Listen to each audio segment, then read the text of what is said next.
जब दिल ही टूट गया, हम जी के क्या करेंगे। 1946 में रिलीज हुई फिल्म शाहजहां का ये गाना बहुत मशहूर हुआ। इतना मशहूर कि आज भी लोगों की जुबान पर रटा रटाया सा है।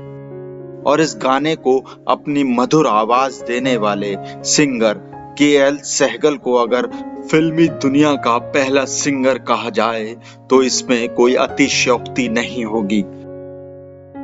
के.एल. सहगल वो नाम है जिन्होंने जिस गाने को अपनी आवाज दी वो हमेशा हमेशा के लिए अमर हो गया। मगर क्या आपको मालूम है कि जिस पर मां सरस्वती की इतनी अनुकंपा थी वो गायक देखते ही देखते बर्बाद हो गया। शराब के साथ उसने ऐसी यारी जोड़ी कि अपना हुनर तक भूल गया और एक ऐसा दौर आया जब उसने गाना ही छोड़ दिया। दरअसल के.एल. सहगल शराब के दीवाने थे। वो पहले शराब पीते थे और उसके बाद ही गाना गाते थे। उम्मीद के फूलों से इस घर को सजाया था। सहगल ने जब ये गाना गाया तो लगा कि वाकई में वो एक दिल टूटे आशिक हैं, जिसकी जिंदगी में दर्द ही दर्द भरा हुआ है। खुशी का तो जैसे कहीं नामो निशान ही नहीं था। शायद यही वजह थी कि वो शराब में डूब गए और शराब उनको ले डूबी और अपनी जिंदगी के वो महज 43 साल ही देख पाए। बहुत जल्दी ही इस दुनिया को अलविदा कह गए। सहगल ने 1932 से 1946 के दौर में हिंदी सिनेमा में एक्टर और सिंगर के तौर पर अपनी पहचान बनाई। सहगल ऐसे गायक थे जिन्हें मोहम्मद रफी, मुकेश और किशोर कुमार जैसे दिग्गज तक अपना गुरु मानते थे। हिंदी सिनेमा की पहली प्लेबैक सिंगिंग के.एल. सहगल से ही शुरू हुई थी। इनकी आवाज के लोग दीवाने थे। लता मंगेशकर भी बचपन से इनकी फैन रही, मगर शराब का ऐसा ऐब लगा कि स्टूडियो और प्रोडक्शन हाउस वाले उनकी सैलरी उन्हें ना देकर सीधे उनके घर भेजते थे। इन सब को डर था कि कहीं सहगल सारे पैसों की शराब ना पी जाएं। सहगल की जिंदगी में दो ही तरह के किस्से हैं, एक उनकी शराब की लत और दूसरी उनकी दरियादिली। वो इतने दिलदार थे कि भिखारियों को अपने कपड़े तक उतार कर दे देते थे। एक विधवा महिला ने उनसे मदद मांगी तो उन्होंने अपनी हीरे की अंगूठी तक उतार कर दे दी थी। अपनी गायकी से हिंदी सिनेमा को एक नई धार देने वाले के.एल. सहगल को दुनिया इनकी आवाज से पहचानती है। बॉम्बे की बात में आज हम एक टाइपराइटर सेल्समैन के फिल्मों में आने और सुपर सिंगर बनने की दास्तान आपको सुनाने जा रहे हैं। के.एल. सहगल का पूरा नाम था कुंदन लाल सहगल। जन्म 11 अप्रैल 1904 को जम्मू में हुआ। वो अमरीश पुरी, मदन पुरी और चमन पुरी के चचेरे भाई थे। बचपन से ही गाने का शौक था, तभी तो महज 12 साल की उम्र में उन्होंने पहला गीत जम्मू कश्मीर के राजा हरि सिंह के दरबार में गाया। पर अगले ही साल कुछ ऐसा हुआ जिसने उन्हें अंदर तक तोड़ दिया और उन्होंने कई दिनों तक लोगों से बात तक करना बंद कर दिया। दरअसल 13 साल की उम्र आते आते उनकी आवाज बदलने लगी और उन्हें अपनी आवाज खराब होने का डर सताने लगा। घर वाले भी इस बात से परेशान हो गए। वो उन्हें एक संत के पास ले गए। तब उस संत ने नन्हे कुंदन को 2 साल के लिए एक मंत्र उच्चारण करने की सलाह दी और कुंदन ने ठीक ऐसा ही किया, जिसके बाद उनकी आवाज ठीक भी हो गई और वो फिर से संगीत के रास्ते पर चलने लगे और फिर वो संगीत के रास्ते पर फिर से निरंतर चलने लगे। जहां एक तरफ सहगल संगीत से जुड़ते चले गए, वहीं उन्होंने पढ़ाई से पूरी तरह से दूरी बना ली। पढ़ाई छोड़ने के बाद गुजारा करने के लिए उन्होंने रेलवे में नौकरी की। कुछ समय बाद शिमला में रेमिंगटन कंपनी में टाइपराइटर सेल्समैन के तौर पर काम किया। कंपनी से जुड़े कामों की वजह से सहगल ने भारत के कई हिस्सों का दौरा किया। एक बार वो काम के सिलसिले में लाहौर गए थे, जहां पर उनकी मुलाकात मेहर चंद जैन नाम के एक शख्स से हुई, जो बहुत ही जल्द दोस्ती में बदल गई। इत्तेफाकन मेहर चंद को भी संगीत का शौक था। दोनों ने साथ में कई बार कोलकाता की महफिलों में गाया। मेहर चंद के साथ उनकी दोस्ती कितनी गहरी थी, इस बात का पता इससे चलता है कि सहगल ने अक्सर इस बात का जिक्र किया कि वो जो कुछ भी हैं वो मेहर चंद के सपोर्ट की वजह से ही हैं। उनकी नौकरी ठीक ठाक ही चल रही थी, तभी किसी ने उन पर स्पेयर पार्ट्स की चोरी का इल्जाम लगा दिया और फिर उन्हें नौकरी से निकाल दिया गया। अपना पेट भरने के लिए वो एक होटल में मैनेजर का काम करने लगे। लंबे समय तक नौकरी करते हुए भी सहगल का संगीत प्रेम कम नहीं हुआ। जहां शुरुआती समय में वो सिर्फ शौक के लिए गाते थे, बाद में उनके जीवन में सिर्फ संगीत ही रह गया और बाकी सब पीछे छूट गया। लोगों को सहगल का संगीत पसंद आने लगा था। कोलकाता से उन्हें गानों के साथ एक्टिंग के ऑफर भी आने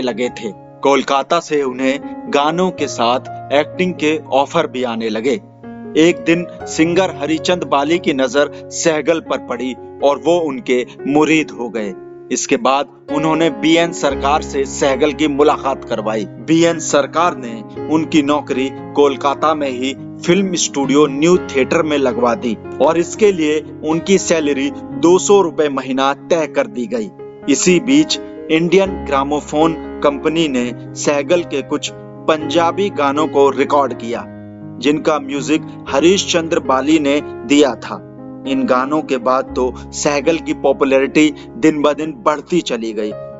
1932 में फिल्म मोहब्बत के आंसू रिलीज हुई थी, जिससे उन्होंने अपना एक्टिंग डेब्यू किया। इसी साल रिलीज हुई फिल्म सुबह का सितारा और जिंदा लाश में भी सहगल ने बतौर एक्टर काम किया। हालांकि ये तीनों ही फिल्में फ्लॉप हो गईं। इन फिल्मों की खास बात यह भी है कि तीनों ही फिल्मों में उनका नाम सहगल कश्मीरी था। एक साल बाद 1933 में फिल्म यहूदी की लड़की रिलीज हुई। इस फिल्म में उन्होंने अपना नाम कुंदन लाल सहगल रखा। ये फिल्म उनके करियर की पहली हिट फिल्म बनी। 1935 में सहगल की फिल्म देवदास आई, जिसमें उन्होंने एक्टिंग भी की थी। इस फिल्म में उनके गाए हुए 2 गाने बहुत फेमस हुए थे। देवदास की सक्सेस के बाद ही सहगल को पहले सुपरस्टार का खिताब मिल गया। सहगल पहले ऐसे गायक थे जिन्होंने अपने गानों पर रॉयल्टी लेनी शुरू की। उन्होंने हिंदी, पंजाबी, उर्दू, बंगाली और पर्शियन भाषा में भी गीत गाए थे। 1932 से लेकर 1942 तक के युग को सहगल युग के नाम से भी जाना जाता है। सहगल की पॉपुलैरिटी इस कदर थी कि कभी भारत के फेमस रेडियो सीलोन में कई साल तक हर सुबह 7:57 पर उनका गाना बजता था। सहगल और हॉकी के जादूगर मेजर ध्यानचंद से जुड़ा एक मजेदार किस्सा है। एक बार एक्टर पृथ्वीराज कपूर और सहगल मुंबई में हो रहे एक हॉकी मैच को देखने के लिए गए थे। इस मैच में हाफ टाइम तक जब तक कोई गोल नहीं हुआ तो सहगल ने पृथ्वीराज से कहा कि उन्होंने ध्यानचंद और रूप सिंह का बहुत नाम सुना है, लेकिन वो हैरान थे कि हाफ टाइम तक उनकी तरफ से कोई भी गोल नहीं कर पाया। सहगल की ये बात सुनने के बाद रूप सिंह ने उनसे एक सवाल किया कि क्या वो उतने गाने गाएंगे जितना वो गोल करेंगे। सहगल ने उनकी ये शर्त मान ली। सेकंड हाफ में मेजर ध्यानचंद और रूप सिंह ने मिलकर 12 गोल कर दिए, लेकिन फाइनल विसल बजने से पहले ही सहगल स्टेडियम से जा चुके थे। अपने वादे को पूरा करने के लिए स्टूडियो आने के लिए सहगल ने ध्यानचंद के घर अपनी कार भिजवा दी, लेकिन उन्होंने आने से इनकार कर दिया। इसके बाद सहगल खुद अपनी कार से वहां पर पहुंच गए। वहां पहुंचकर सहगल ने ध्यानचंद और उनकी टीम के लिए पूरे 14 गाने गाए। साथ ही वहां मौजूद हर खिलाड़ी को एक एक घड़ी भी गिफ्ट की। 1941 में रंजीत मूवी टोन के साथ काम करने के लिए सहगल मुंबई आ गए थे। रंजीत मूवी टोन के साथ एक कॉन्ट्रैक्ट उन्होंने साइन किया, जिसके मुताबिक हर फिल्म के लिए उन्हें 1 लाख रुपए मिलना तय हुआ। उस समय के हिसाब से ये एक बहुत बड़ी रकम थी। यहाँ पर उन्होंने कई हिट फिल्मों के गाने गाए, लेकिन शराब पीना शुरू कर दिया।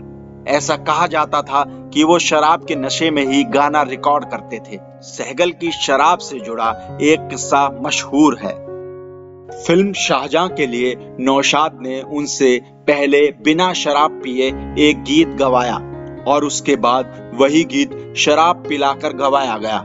बाद में देखने पर पता चला कि सहगल ने बिना शराब पिए ज्यादा अच्छा गाना गाया और इस बात को सहगल खुद भी मान गए। उन्होंने नौशाद से कहा, आप मेरी जिंदगी में पहले क्यों नहीं आए, अब तो बहुत देर हो गई है। ज्यादा शराब पीने की वजह से न्यू थिएटर्स के ऑफिस से सहगल की सैलरी सीधे उनके घर पहुंचाई जाती थी, क्योंकि उनके पास अगर पैसे होते तो वो सारे पैसों की शराब पी जाते। सहगल की पॉपुलैरिटी का अंदाजा इसी बात से लगाया जा सकता है कि लता मंगेशकर खुद उनकी बहुत बड़ी फैन थी। वो सहगल से मिलना चाहती थी, लेकिन ऐसा कभी नहीं हो सका। सहगल के निधन के बाद वो उनका हारमोनियम अपने पास रखना चाहती थी, मगर ऐसा भी नहीं हो पाया। सहगल की बेटी ने उसे अपने पास रख लिया और लता मंगेशकर को सहगल की एक अंगूठी दे दी। 1947 तक आते आते सहगल शराब में पूरी तरह से डूब गए थे।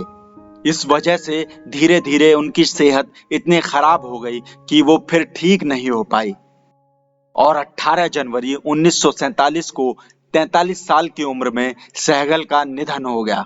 ये उनकी शानदार आवाज का ही नतीजा है कि आज भी हम लोग उन्हें याद करते हैं।